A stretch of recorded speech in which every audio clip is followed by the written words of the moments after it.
It keeps wanting to come off. Oh, it's Try it live. again. He made you live on purpose. That's okay. That looks good. Hi, Bree. What are you paying attention to today? We'll see. I know. Well, get some food after this call for sure. I will. Me too. I'm very hangry. Actually, I'm not hangry. You don't look angry at all. You can't even claim it. So I think we got to wait. What did I do? All right. So we got a good show today. And guys, did y'all know that Ryan Holiday is from Austin? No. Brittany, And you know who here, Ryan Holiday is? No. Honey, enlighten us.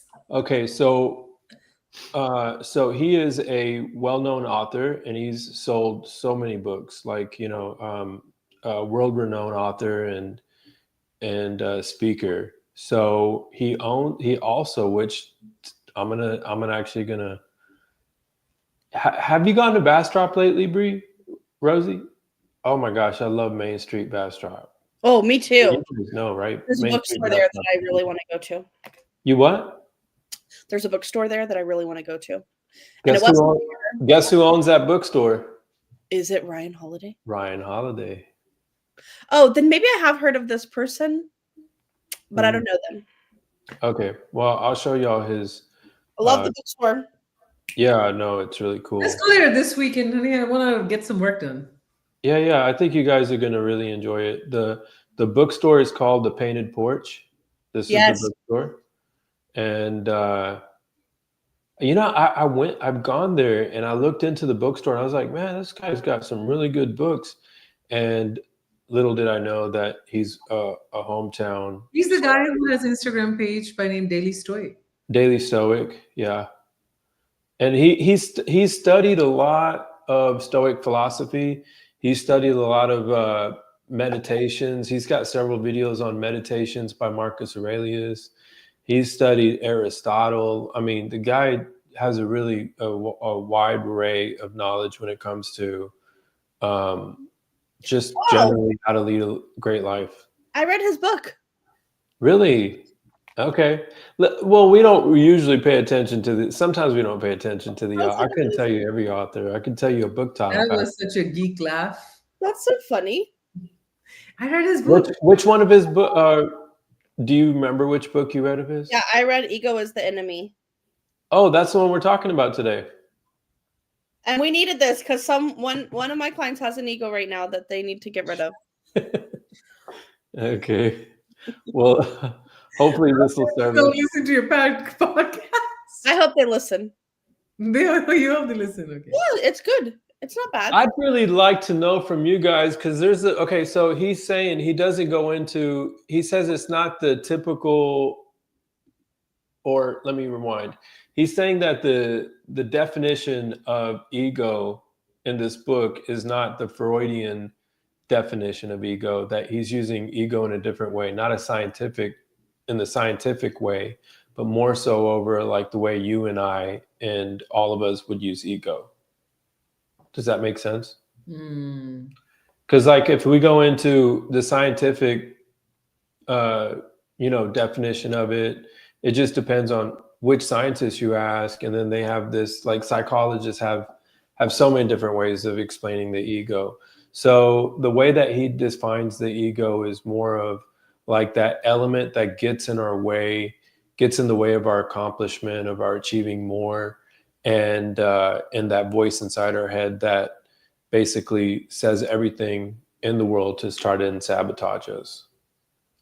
It's the opposite of confidence. Yeah? You guys following? Yeah, I agree with that. All right. So he has several chapters on the book. And, my ego was really going haywire because I said, okay, here's this guy. He wrote this book and he's read just so many good books that have been written over thousands of years. And he has this bank of knowledge and he's condensed it into this book.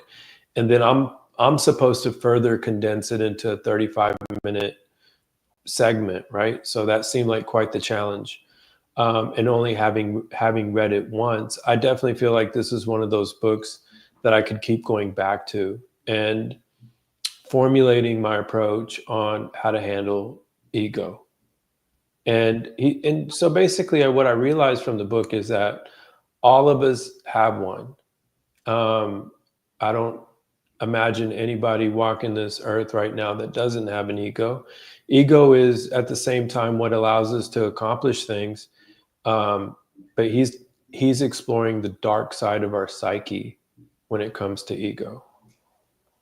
And a lot of people might be wondering, why is that Rosie, Roger, and Brittany want to talk about ego? And I really sincerely feel like it's because there are so many worthwhile projects. There's so many things that not only we're working on, that other people probably have on their plate that can enhance the quality of being for the people in their world. And that's a worthwhile pursuit. Like, imagine everyone in your world, your aunts, your uncles, your cousins, your brothers, your sisters, if we could be impacted by one another in a positive way, and it just makes it a more delightful experience to be around people like that. So I'm going to jump right in with your guys' permission. You have it. Okay. So whatever you are doing, wherever your worst enemy already lives inside of you, it's your ego. And so one of the points that I walked away with was we can talk ourselves out of things. And so it's been scientifically proven that the more we talk about something, the more we feel like we've already accomplished it. So there was a guy running for governor of California. Let me see if I can find it here. And what he does is he writes this book as if he's already won and the change that he's created in his state. And so he's written it as like, I, the governor of California, how I like got rid of poverty.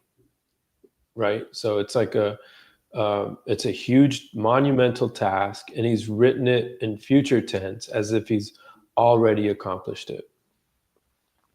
And so what ends up happening is he ends up losing the race, like horrible results.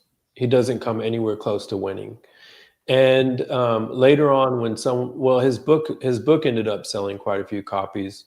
It's just he didn't realize the success from it, from actually running the race.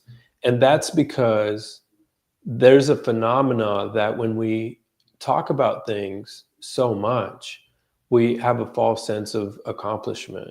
And even if we were to speak it out loud, and that kind of ran contrary to what I've believed for so long, because we've all heard of the idea that, put it out into the ether, let it be known, make it public, and then you're much more likely to achieve your goal.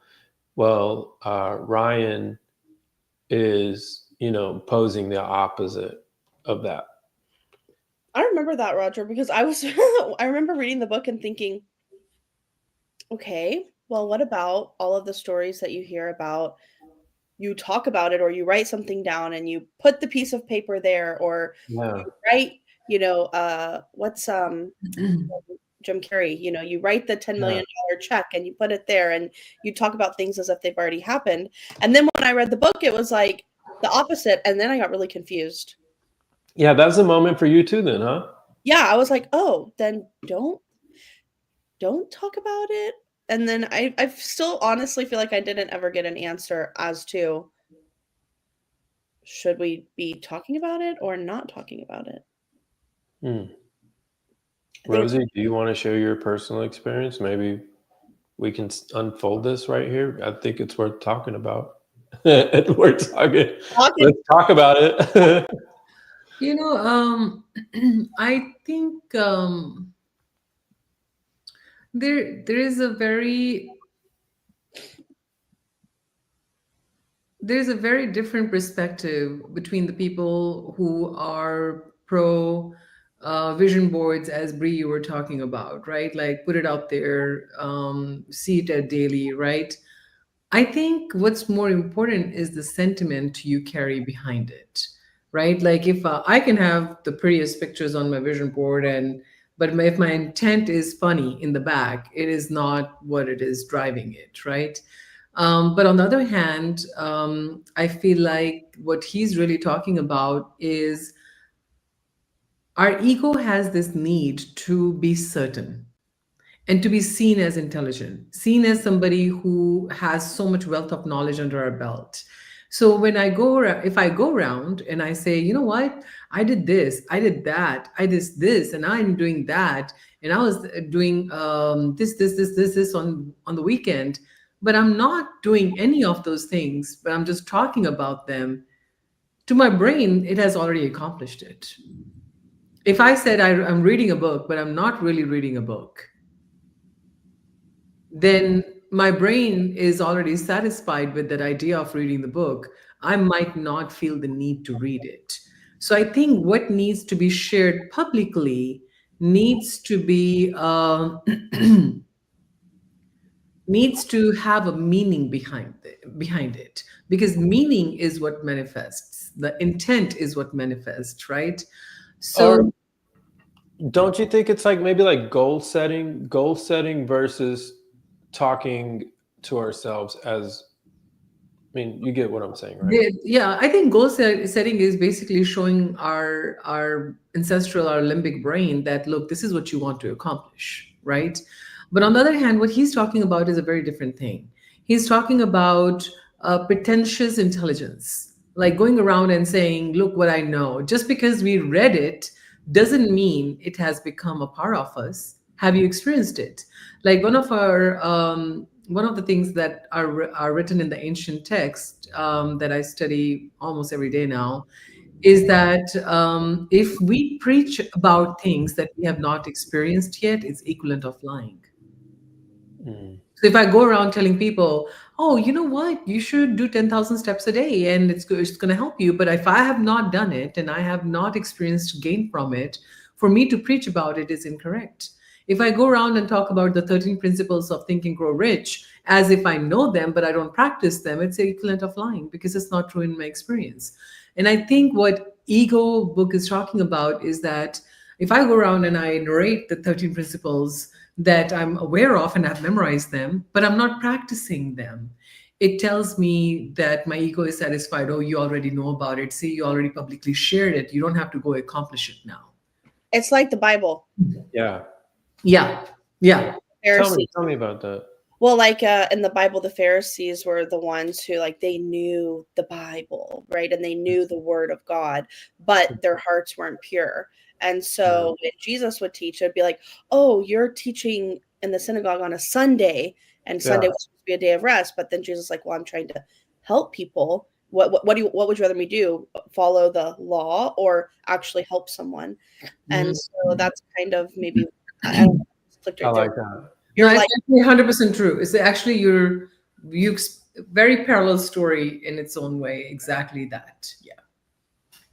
Yeah. I think also we become really good at like at covering up what's actually happening as a method of safety. So, but if you were to, like, let's just say, right, like, first off, I want to talk about this because I feel like we all move closer to our goals, and each one of us, like, think about it. I remember one time seeing a guy playing basketball in a wheelchair, and I thought, man, he's really good. Like, what's stopping me? Like, you know, we can be empowered by one another, and our excuses start to fall off when we start seeing people with less achieving a whole lot more. So, I think as far as like for me and my journey in real estate, the way that it's unfolded for me is and you know, that's the other thing, like we want to make this more about real estate, but I'm just gonna for a second just go there, is that if I keep talking about like being a landlord, and I keep talking about all of the, you know, what happens in the middle of the night when someone's commode's backed up and stuff, which never happens. But if I start researching all these things and I start watching all these podcasts and I start doing all this stuff, and now I feel like I'm in it, the conversation's happening, you know, and I might make a couple of posts or do something of that nature. Instagram, like what self gratification, whatever. Facebook, might join a group. I might debate a point that I'm not familiar with in one of these groups, these real estate groups, right? And then ultimately not have taken any action towards my goals. And that's where I feel like I can compromise myself. That's where the ego feels like it's accomplished something and I can rest behind that. Now, the desire to accomplish that goal, it's still there. The fire is still there, but it's like put off for one more day, you know, or and, it will just burn off. It will or just, burnout. yeah, it will just turn off because it's almost like, okay, I'm gonna go out and I think that's what we call it. It's such a dead metaphor. That's what's called analysis paralysis. There you go. I That's have I would say that's the ego mind. ego mind because, like, let me find out more information about something. And I think one of the biggest problems that we also experience, Bree, is with people who collect way too much information. And they never end up doing anything because the information has satisfied their mind that they almost know, and they know what it feels like to own something, and they don't even have to do it now. Yeah. I like this quote. He Wow. who indulges empty fears earns himself real fears. Social media. You indulge in scrolling empty fears on social media, you will end up with real ones. Your real ones. It's like True. I want to do that, but and then all of a sudden the fear becomes real. It was imaginary in my head, but then with enough time, as we said, if I keep putting that goal off for the next day, then it's going to eventually catch up with me. And as you said, I could have a burnout from the I have pursuit of seen that one thing: desire. scrolling on social media, watching random TV in my overall career so far has never relaxed me. I never get out of it and saying, oh my gosh, that was such a relaxation. I'm so refreshed to create something new. Because either the TV has turned on some scripts of fear in my brain and I'm like freaking out. I was like, why am I worried about stuff in the morning that has never happened to me? Now, I know And the best of us deal with that. The best of the best deal with that, right? Like some high performers probably sit and scroll. True or false? True. I think they monitor their screen time though. They monitor. Well, what do you think pulls them out of that? Pulls them out of that. What do you call it? That impulse. What I don't pulls think that you anything out of the pulls them out impulse? of it. I think they go in with an intent that, oh, I'm going in there. I'm gonna like my six people that I'm wanting to interact with, and I want to read this person's content because it's inspirational and ideas, and then I'm out. So I think they go in with an intent. They don't pull themselves out. There's no, if you're pulling yourself out, that means you were indulged in fear. You're coming out with the fears. What? I'll read it out loud. A person who thinks all the time has nothing to think about except thoughts. So he loses touch with reality, and lives in a world of illusions. Oh my gosh, this is so true. I channeled Michael Schwartz for a little bit because he'll say reality really weird, like rear reality or Person something. who thinks all the time has nothing but thoughts Yeah. and loses touch with reality and lives in. You know what I often want. uh, This actually happens to a lot of people, right? Like I could go in circles and circles and circles about something that might happen and never does. And then it just all these walls of illusion. Brie, did you grow up ever hearing that empty mind is devil's space, something like that? If you keep your mind empty, devils, like, what is that saying? Uh, yes, but it's not. I don't think it's empty. It's I don't know. I should ask. Google it. While she's looking that up, I'll tell you why I'm saying that why is that? once she figures that out.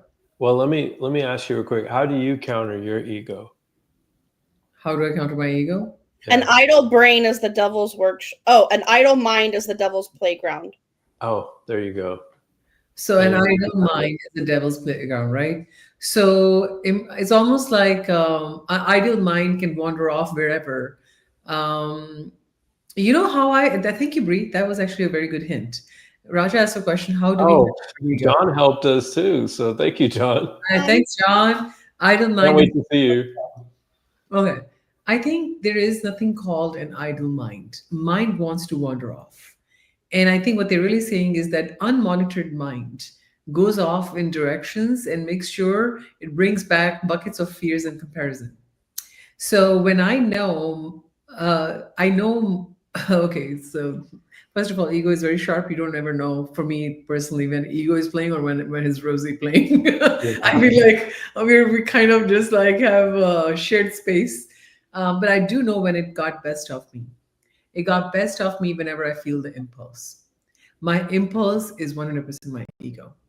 So whenever I feel this need to like get back at something or really protect something and really overthink something, I know it's all ego. And there is this thought that just has really humbled me many times.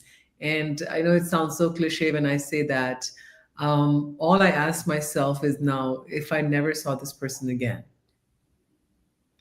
would this be the decision I will be making with them today? It's almost like a reminder of mortality is the fastest way to get rid of ego. Like it's almost like ego runs away from mortality. Like if I'm having the hardest time, like let's suppose in a day, like one problem after another, right? And we have a tough person that we're working with.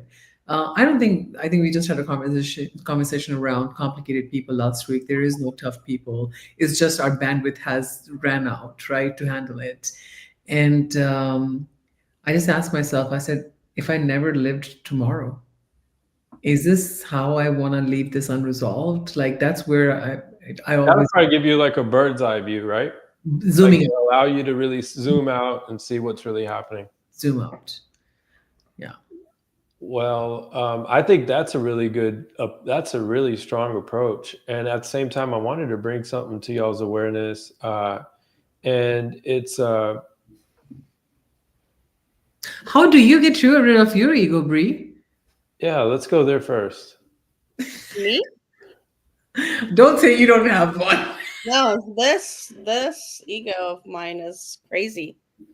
Oh, tell me about it. I had to say, "Oh, is it Brittany or is this my ego?" And it's always my ego. Introduce us to your ego. What It does she say? loves you, it No, wants to it's her. protect you. Oh, please, come on. She's a Come bad. on. It's a This bad. show's about getting rid of it. What are you trying to do, Rosie? Trying to wake her up the ego? That's the fastest way to get rid of it. Put light on it. Look. Tell me. I want to hear Oh, it. What do you want to know? See what your ego looks like, sounds like, feels like. She's crazy. Crazy She, in what way? my ego is always right. hmm That's when I know I have an ego if I feel like I'm right about something. That's only my opinion. yeah. Other people are right in their opinion. hmm We're all right in some capacity. We're all right.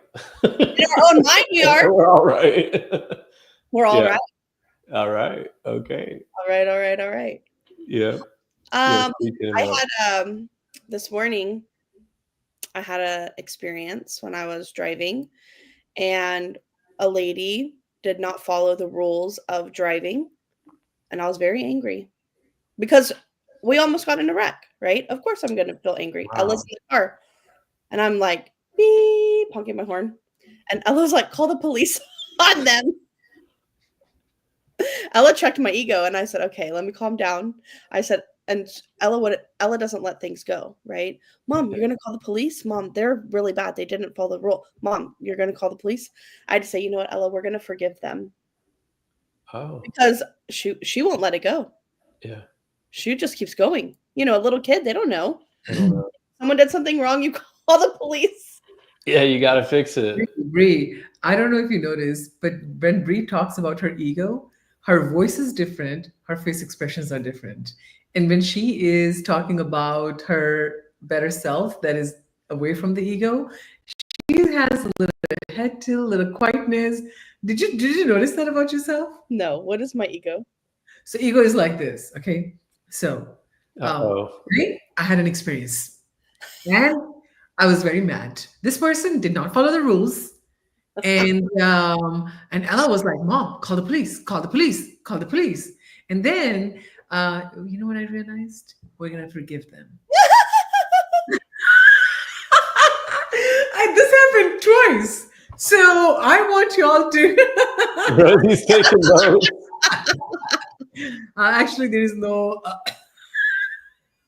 Rosie's taking notes. She's always, John. you should have been in Yeah, Hollywood. I haven't gotten a year-end review ever, and I'm very mad about that now. No, you get a daily review. Do you think you would like a yearly review? She would walk into my office like this. Ro, can we just do it daily? I don't like this yearly review. Yeah, this annual thing. Would you not say that? All right, so you spoke about driving, and it's really caused me to share this next. This is a poem by William Blake, and I'm gonna read it to you. So it says, "To see a world in a grain of sand, to see a world in a grain of sand, and a heaven in a wildflower.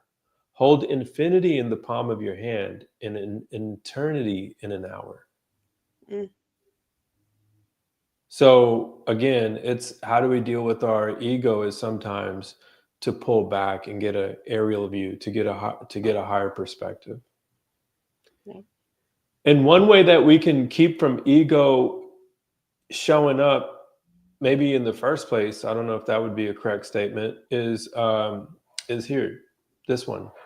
The way to do really big things seems to be to start with deceptively small things. Investor I was Paul. listening to a podcast this past week. It's amazing how much podcasts have become our source of knowledge, right?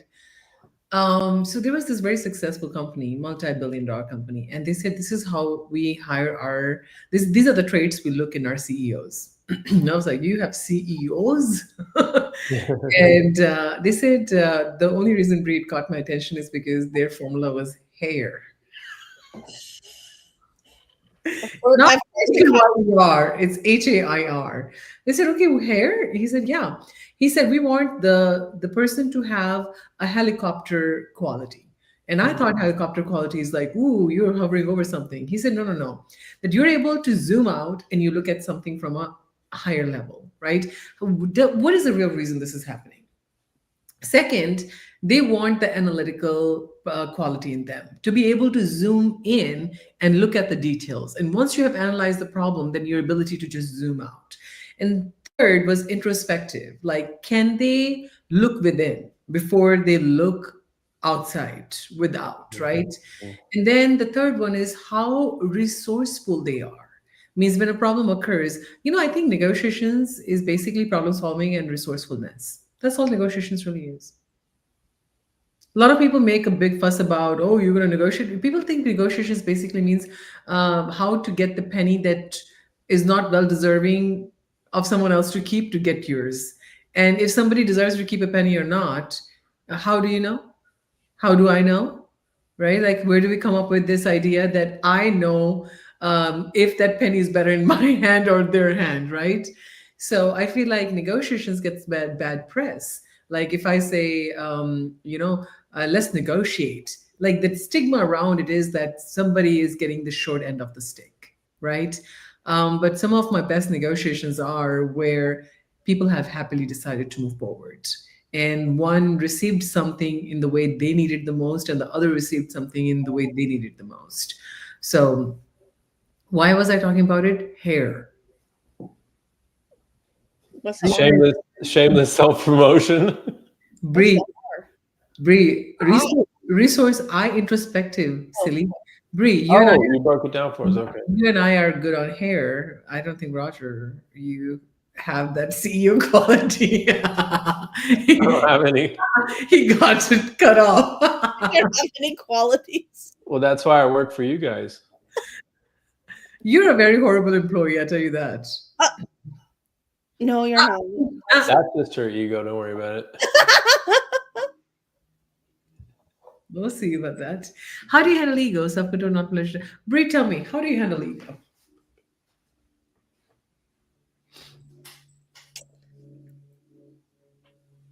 I don't know how I handle it, but I can recognize it and then try to, oh, slow. Yeah, you got to be slow. Slow, Slow slow down. it down. Yeah. Slow down. You never make a rash decision. I'll tell you where Bree's ego lives. Bree's ego lives vertically. The Like, moment she turns her head, she goes away. that's Rosie. My ego lives with Rosie. Rosie. La la la la la. But Rosie, I I'm have noticed you have high levels of composure, Bree, from my experience. Hey, John, he says I'm going to get a horrible year-end review. Oh man, Bree, that was a mutual understanding right here. What did you say, Roger, again?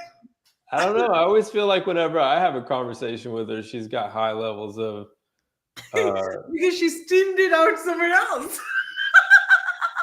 I do need one person to be like, where? Two, and then I can calm down. Did you see what she just did? I need one person to do what? Where? So I'm the one receiving her sharp claws. And people think I'm the badass boss. Let me tell you, redefine the definition of being the boss. How easily do you get scratched and not feel it? I'm playing, but this is fun. Are you having fun? Oh yeah, Are you having fun? Gun there's to you. definitely no ego here. Attachment is sort of naturally. And it's exactly what we've been saying, right? But here's why I feel good about this, guys, because we have these ideas in our head. I was thinking about this. I had a long conversation with myself about this. Is where does the need for validation occur, right? Because validation is partially ego, and validation is what kept us safe when we were, thousands of years ago, living in a tribe, hunters and gatherers. We needed that. We needed validation of our ideas, but it went from survival on to everything else that we now are wanting to accomplish.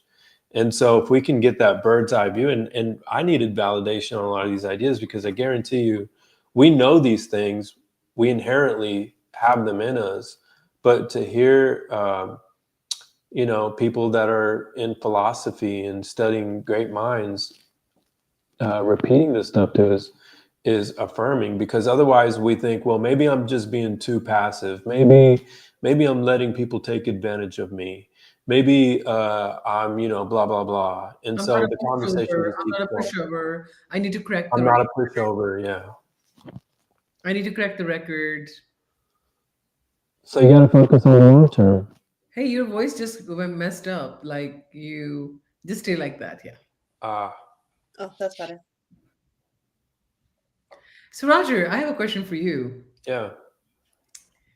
Uh, how do you handle your ego?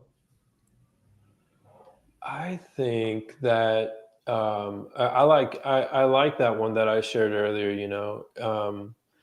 The times that my ego's tested the most isn't in business. It's not from what someone said.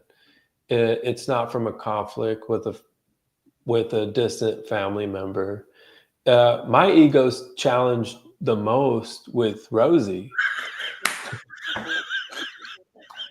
I mean, we live and work together, Please right? start coming 600 miles away. She's like, it's landing, it's landing, It's it's about coming, to it's coming, it's coming. land. Yeah, So hold on. Well, you know what? That's what the good spouse is. They show you the mirror. yeah. You know what, Roger and Bree, Roger, and I were having a walk last night. By the way, I'm finishing my 10,000 steps, just not recording it. Oh, you're so nice. I thought you were going to yell at me. Oh, Like the relationship here. So anyways, so Roger was telling me last night, he said, Rosie, you know what? This is how I have realized doesn't matter how long you sit in a sauna and do the breathing work, doesn't matter how long you sit in the cold water and take cold plunges and hold your senses. He said, you know what the real impulse is? How well you maintain a temperament, like Mhm. how well you handle your emotions, because that's truly it, right? And we just had a class A act right before the webinar. I was bothering him with some details that he didn't want to get involved in, and I needed those details handled right away. Actually, Yeah. we had a really fun time in downtown Austin this weekend, and and Change the subject. Rosie's got a board of buttons, and she's like, "Let's try this one." She goes down the board. Oh my God, that's such a nice metaphor. I got the board of buttons for ego. Let me see which one works today. She's just testing us. She's testing our ego. But it was so much fun. I'll be honest with you, it was so much fun because Upwards. no, not even afterwards, even in it, because she's given me an opportunity to exert control over myself. Because here's what I'm addicted to right now. I'm addicted to control over myself. Oh yeah, I saw that. Bree, you know what I told him? Oh gosh, I sometimes forget I'm on the I don't line. know what she's gonna tell you. I'm worried. And now the screen just goes black. I'm just kidding. Bree, I said, hey, do you think I'm your highest ROI? Because look, just married to me, you're not only, of course, we're running business together, but look at all the mirrors I'm showing and you're becoming a better human being. Am I not your highest ROI? What did he say? He said something to test my ego back. You put a finger on his mouth and he's like, don't say anything. No, no, no. He said, I'm your coach. Of I course, you said, have a great ROI. I said absolutely. That's what I said. So, guys, those who know do not speak, and those who speak do not know. And that's from the chapter Talk, Talk, Talk. Okay, I want to share something today on that Yeah. note. Bree, tell me how you like this. This is by Plato. So Plato wrote apology letters, right? And this was a powerful moment from Plato's Apology when Socrates explained what set him apart and why was he considered wise.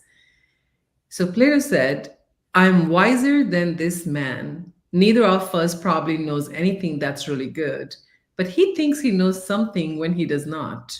Whereas I, being conscious of my ignorance, don't. I wish it was on the screen. Yeah, I do too. I couldn't follow along. The visual. Can I give it? Oh, both of you give me an ugly. It's a blank there because we passion. Passion is about blank. Purpose is to and for. So I must do blank. I was put here to accomplish blank. I'm willing to endure blank for the sake of this. Wait. Oh, okay, Rosie. okay, let's read that. But can we go back to that afterwards? Okay, I'm wiser than this. Neither of us really knows anything that's really good, but he thinks he knows something like that. Oh. I'm wiser than this man. Neither of us probably knows anything that is really good, but he thinks he knows something when he does not. Whereas I, being conscious of my ignorance, do not. So he's basically saying I'm superior because I don't know anything. And then his ego is still talking. He's saying that he doesn't know anything, but he thinks he knows everything. I don't think I know anything because I know there's no way I can know everything. So I think this is exactly how ego shows up. We're like, I know what happened. The moment I know, I think happens, I feel like it's the ego. And I oftentimes feel like we are shown off our stubbornness in other people. When we find other people stubborn, like now I write down limiting beliefs. Okay, my limiting belief is, Bree, by the time I hardly finish the sentence, I start finding out all the ways I do it to others. What I see is happening to me. It's so shameful, like literally very shameful. Shameful. What is it called? No, that's funny. Yeah, both of you don't correct the record, and later on, people ask me, "Hey, so people I know you hang out with, they know English very well. They don't correct you?" No one says that. I swear to God, people said that. They said, "Oh, I would think that Roger and Brie and Deep has really good English." No, because They oh, don't they correct- don't. That's their ego talking. We don't have good English. Yeah, and you know what I told them? Oh, you know what I told them? I said they tell me I'm perfect You are. the way I am. Yep. They said keep making mistakes. Go ahead. We like it. I know. So, guys, I want to share something about passion with you guys, and the book says that passion is not necessarily a good thing. Purpose is much more superior to passion. Can you put it on the screen again? Yeah, and actually, I'm going to share a different one. I think that's a lot easier to read. So, all right. So, if the definition of insanity is trying the same thing over and expecting different results, then passion is a form of mental retardation, deliberately blunting our most critical cognitive functions. Waste is often appalling in retrospect. The best years of our life burned out like a pair of spinning tires against asphalt. Wow. And now he goes a little further and talks about passion. I want to share that with y'all. Are y'all following so far? No. All right. So it says basically the definition of, It's- just definition of insanity is trying the same thing and expecting different results. Then passion is a form of mental retardation where we're purposely blunting our critical cognitive functions, right? Like passion basically blunts our knife, if you will. And then he goes on to give us proof about how passion, and he speaks of it in sense of dogs. Dogs, God bless them, are passionate. As numerous squirrels, birds, boxes, blankets, and toys can tell you, they do not accomplish most of what they set out to do. A dog has an advantage in all of this. A graciously short-term memory that keeps at bay the creeping sense of futility and impotence. Basically, all I heard is that short-term memory means forget it. I think what he's saying is being passionate about something, it dulls us. It dulls, like, imagine it dulls our knife. So what is he saying purpose is? So purpose is like, here, let me go back Remember to you said to and from? How did you explain that? that. Can I say something that I was listening to a podcast actually today Yeah, yeah. with Jay Shetty and Mel Robbins? Mm-hmm. And he said that passion is not enough, Mm.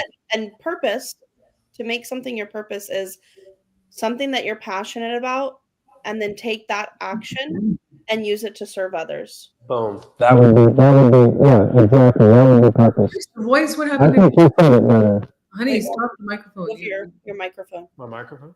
There No, you go. yeah, I yeah, think it's when you lean forward. you don't lean. Talk. So yeah, our purpose, exactly, Bree. I think you said it best. Wasn't me. That was Jay Shetty. Yeah, but the way that you You internalize remembered it the best. So purpose is basically passion in action Yeah. While serving others.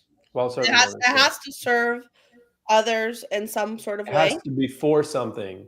Right. It doesn't have to Yeah. be necessarily like he used the example as like if photography is your passion, it doesn't mean that you have to necessarily give your photos away for Passionate. free. You know, Right? It just means that you do it with the intent of taking the beautiful picture for someone. You can have compensation for it. That's fine. you just said it. Oh. So Roger was reciting the book to different sections to me, and he said, "Purpose has 2 and 4 in it." You know, Brie, how you just said now you actually used both the words. Your intent is to take beautiful pictures for the sake of enjoyment and enjoyment of yourself and other people. Now that is higher than passion. I feel like passion has a shelf life. It's like an action, right? You're set out to achieve something, and it's all action driven, which means it has a beginning and an end. Any action has a beginning and end, right? So if I did something and I failed at it, I began something and I ended with a disappointment that I failed at it. If I did something and I won at it, then it is beginning and end at that time too. So it has a beginning and end, right? So it runs out. But when I'm doing something for purpose, um, I'm doing, my intent is to become as great I possibly can be beyond my imagination for a great experience for myself and others. Now it doesn't have a shelf life because you're not comparing. To comparison is what makes things start and begin and end, right? Oh, according to the how much work week is over, because comparatively everybody has a 40-year week, I have put in 40 hours. But when you're doing something what you love, you're not thinking about 40 hours, 50 hours, 60 hours, you're just obsessed, right? So I think obsession is probably way more powerful than passion, because obsession about something helps you break the limits of time and effort, because you don't count time, you don't count effort, you just one with that thing. And I would say at this time in my life I vouch for obsession. Find something that you can be obsessed about, and then do something that you're passionate about. Passion Yeah. is great for earning a living, but obsession is great for living. You know, one of the stories that A good really, way thank you. obsession. What's that? I said in a good way obsession, not a bad way obsession. Yeah, not My brain addiction. is always going on bad obsessions. All right, so I'm just going to share one last example from the story. I really enjoyed it. I think you guys would too.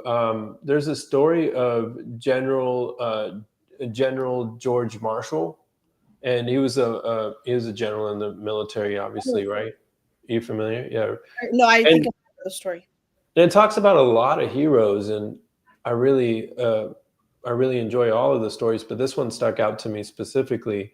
So he's having a painting commissioned of himself. So there's an artist that has him sitting there for a long period of time, and they're painting General Marshall, right? And then once the painter's done, he's like, "Hey, would you like to see the painting?" And he says no and walks off. It's like, how much less of an ego can you have? You don't care. You're like, why would I want to see a painting of myself? I see myself in the mirror every day. Like, it's like when I organize my closet or I organize something, I want to show it off. I was like, hey, come on, look at it, how clean it is. It's almost like unless somebody validates it, it's not good enough, right? And it Yeah. needs to be recognized or clapped on or honored and respected, right? But the problem with that attitude was that I would only do it if it is validated and appreciated and respected and honored, right? And if it was not, I stopped doing it.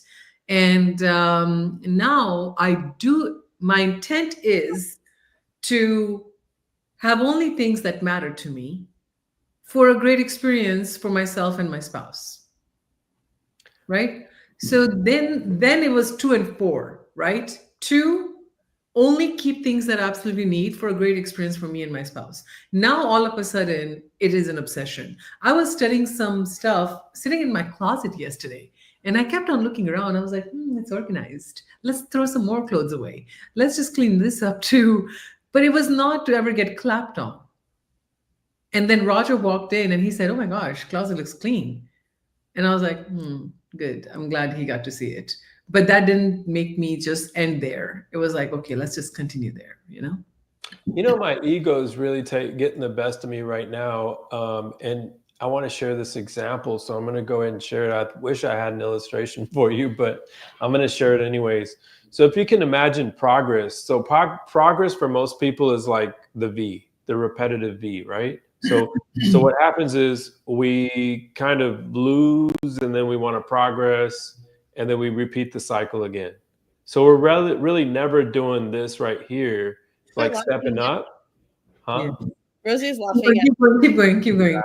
So we're never really stepping up into a higher level, rather than just staying in that whole That's self-sabotage. Like we keep sabotage, coming right? down. Yeah, yeah. Yeah.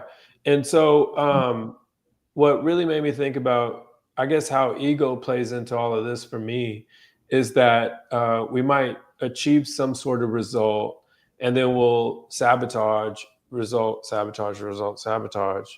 And sometimes it's in a very, I guess, in a very disguised manner. Like I think You know, this thing that you just showed, like this, and if we make enough of them, I think it's another Dunning-Kruger effect, right? The very fact that we are here, that tells me that we have climbed the Mount Stupid, right? Like, oh, I know what I want, or what I'm doing, and why I'm doing it. Let me just do it, because your conscious brain came up with some reasons to make it happen. And then it's not good enough. It didn't get the clap. And then whoosh, we hit the rock bottom. It's like called the valley of despair, right? Then we start rising back up. You know what I have secretly envied Roger for in my relationship? Uh, hmm, that's do called. you are you sure you want to share this? I may use it against you later. I actually don't care at this point. Use whatever you want to use against me. We'll see how far you get. Okay, We'll see. we'll see. Listen, he has so Roger does leather work, right? Nobody in his family is a craftsperson. Let me tell you something. My father-in-law is far from putting a screw straight in a wall. He can't even hang a picture straight. So craftsmanship is not something that runs in family. They're very hardworking people, okay? Uh, but here's what happened. So Roger starts like buying leather and all of a sudden just starts cutting leather, and he makes the first wallet. And I know I still have it, and it was so bad. Okay. Like as a spouse, I feel like it's my responsibility to never give him a fake great job, right? Like the rest of the world is out there to hurt not hurt his feelings. I don't want to have that relationship with him. I want to have a relationship of if it's good, if it's good, if it's not good, because I know what he's capable of, right? And he said, I,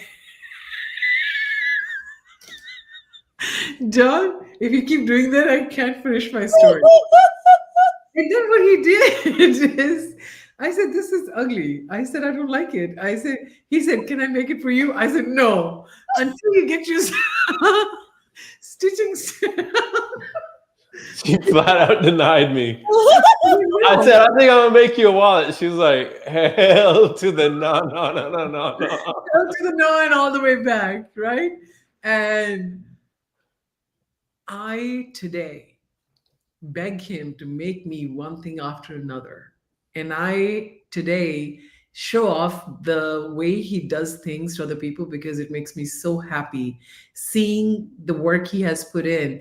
And I'm not admiring because he's my husband, right? I would admire that in any person, right? What I'm admiring is that what he demonstrated was that you can't upgrade something that doesn't exist. It has to exist first in the most raw, unauthentic form. And it was almost like, you have this, like it's like a sculpture, right? A sculptor starts with a rough stone and then start chiseling off all the unessentials. And somewhere along the way of getting the stitching right, his character was getting built in different ways, right? Imagine doing things for the love of it. Yeah, I think you touched on a really strong point there, Rosie. And I love all the jokes and everything, but that's exactly what he talks about. He says, "Our work will suck. Our work will suck in the beginning, but it's important that we get started anyways." And as long as we're able to look at things objectively, that then we can continue to like modify and make better. Sometimes we want to make better what doesn't exist. I have to interject here because what you said today is something I wrote down in like double ink in my notebook. So I was reading the book Yogi by Swami Vivekananda, and he said, all work sucks. All work sucks. He said, the only grease to the work is love for it. Mm. He said, imagine raising a child. Oh How yeah. many times you change the diaper? You feed them, you put them to sleep, you put up with their rant, they yell in your ear, they don't wake up, they miss their homework, they finish the homework and don't submit it. They just think it's cool. Like, let's not submit the homework because I don't have to prove myself to anyone. I was like, and I told my son, I said, there can only be one of us. We cannot be two in the household not trying to prove something to someone, right? You have not earned your right to do that yet. Anyways, that's a separate topic. But he said, all work sucks. He said, parenting sucks. The only thing it makes it loving is the love for the child. Yeah. Can you imagine parenting a kid that's not your own? It would suck. Or doing that with someone else? You wouldn't wanna do it. You would not wanna do it. Try raising your sister. Unless you're Mother Teresa. Mother Teresa was a little tough cookie too. She gave Yeah. you a little spanking. Yeah, so this sucks too, but I love them. I love But you know, I don't know if it's that easy. Like if that Swami is saying that by adding a little love to things that greases the wheel, then I would say it's an invitation to myself and everyone else that's listening is that um, I really use this when I cook for my family. So I notice that if I really love what I'm doing and I see it as an act of service, I'll wash the dishes. I'll do it in a happy disposition, right? If I'm chopping onions and my eyes are watering, but it's my love for my family, then Um, hey, you can speak for yourself. I'm speaking for myself, and so those things that I do with love make even the most tedious thing enjoyable. And in moments where I'm not enjoying it and I'm throwing a fit, which is I'm not perfect, that happens probably more so than I'd like. And those are the moments where I've forgotten that love can take that place to grease that I wheel. think there has to be a love for the thing for Like others. today, I didn't. I was doing dishes earlier today. I was like, "What the heck? Who ate all this stuff?" And during my lunch break, I'm cleaning all that up, and it didn't. I was like, "What am I doing? Why am I doing this?" And that internal conflict. But I mean, it's as easy as I have reminding. realized that the thing has to fulfill something within you too. You think so? Yes, like if when you're cooking There's pizza, nothing fulfilling. you think so, honey? Come on. There's When you nothing fulfilling about washing the dishes. no, when you're cooking pizza for the family, you enjoy eating pizza too, Actually, guys, I don't enjoy it if I don't remind myself. huh? If I don't remind myself of why I'm doing it, if I Um, don't if I don't intentionally say, "Hey, I gotta love on my wife and my child, and let me love on these people a little bit," unless I do that intentionally, I'm not enjoying the process. Bree, you went in a different world. I want to know what are the things you do for the love of it. Let me guess one. Go to the bookstores. Yes. Yes. What else? Me? What about you? I have been so much talking. You tell me. I will tell mine, but you tell me what are the things you do for the love of it. Even if they're ugly, you do them because you love it. Oh. Okay, well, I was gonna say something pretty. I like to go on a walk. Yeah, you love it, and even if it doesn't feel good, you still do it, right? Yeah. It's gotten really pleasurable. Like, man, how have I not been doing this? When you don't go on it, then you don't. Last night I fell asleep very early Mm, and I didn't hit my steps and I was in the car all day. I did not feel good about it. yeah. But I passed out at like 7:30. What can you do? Mhm. Yeah. You know what's going to sound really weird? Hmm. I have a very weird obsession and love for something. I just love stretching myself. I kick and scream so much. I was like, why did I get myself to do this? Why did I say yes? I'm going to do this. Why am I blah blah blah blah? Like I'm like oh like I'm so frustrated. Like why did I commit to doing this? I should have just never said yes to this. I could just do it at my pace. Now I have to get it done. And then once it's done, I was like, oh my gosh, that felt so good. And it's just such an addiction, complete addiction. Like Yeah. I love it. Yeah, growth does feel good afterwards. Not in the moment. Sometimes it could feel like physically being stretched. If something is not testing my boundary, like where like something has to really test my wit, then I feel alive. I was like, ah. Then she feels alive. Honey, how about you, Roger? What was the question? Bree? What Um, makes me feel alive? no. What do you do for the love? Oh, for the love of it. It is. I So in case you're wondering why you haven't gotten a wallet yet, Bree, she keeps snatching every piece that I make. I do. She's like, "Oh, you made me another one," and I'm like, "No, like not It's a really." collection of wallets now. Yeah, yeah. So it's getting out of hand. But Guys. Oh, currently, I'm this guy. He showed me this painting. He's like, "Here's the painting of a bird. This bird's from Guatemala." He's like, "But you probably can't paint that because you don't have the skill to paint birds like of this sort." someone said Oh, that? yeah, yeah. He's a friend of mine, but the cultural difference. The culture difference allows you to say things that are like completely absurd. I mean, I live with Rosie, so like there's like it's just American culture that's really like offensive. Like it takes offense. Other cultures don't. They're just like real. They're just being real with you. That was the So best I've ever heard on a call. so for the love of it, I'm making a paper mache bird because I can't paint one. Love it. Okay, it's 1 hour and Okay. 1 minute and 15 seconds of high value conversation. Today, thank you for doing the work. We all needed our ego to be checked. So, Brie, I know you have 100 other people whose egos need to be checked today. We'll give you your self back. And guys, see you Hey guys, coffee social Next Friday. next Friday. next Friday. See Next you there. Friday. Next Friday. Love y'all. Hey Hey, guys, love love you. y'all. Bye.